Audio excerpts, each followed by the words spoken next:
His Excellency President David Granger says Bartica will be elevated to township status on April 23, 2016, in keeping with a promise he made during the election campaigning period.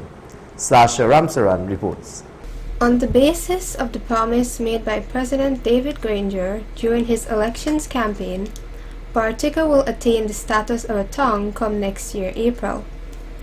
During a public meeting held at the Bartica Secondary School yesterday, the President reiterated his intentions of doing so.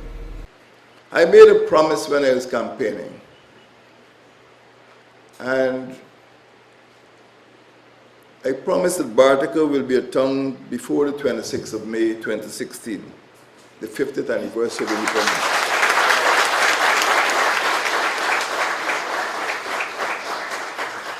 In fact, Bartica will be a town on the 23rd of April 2016.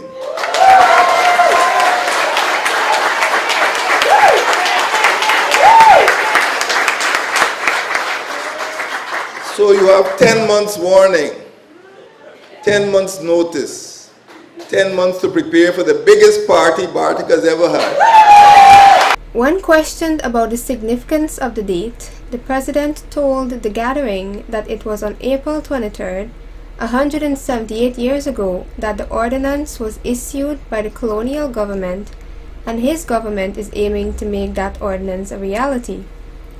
He also urged the citizens to make Bartica the first green town. 78 years ago, the government of British Guyana passed an ordinance for the establishment of Bartica as a town.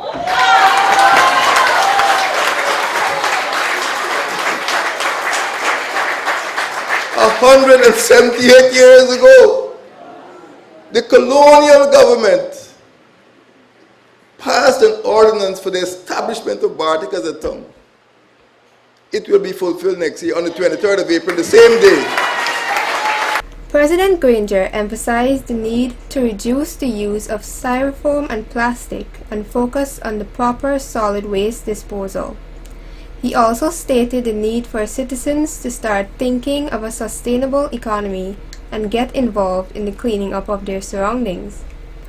Residents were granted an opportunity to voice some of their concerns, which included the delay in the permitting of the establishment of a crematorium. Residents of Carao raised concerns over land distribution in the village and called for a thorough investigation of the matter. The President gave this undertaking and admitted that several other Amerindian villages have been requesting similar actions. For Channel 8 News, I am Sasha Ramsaran.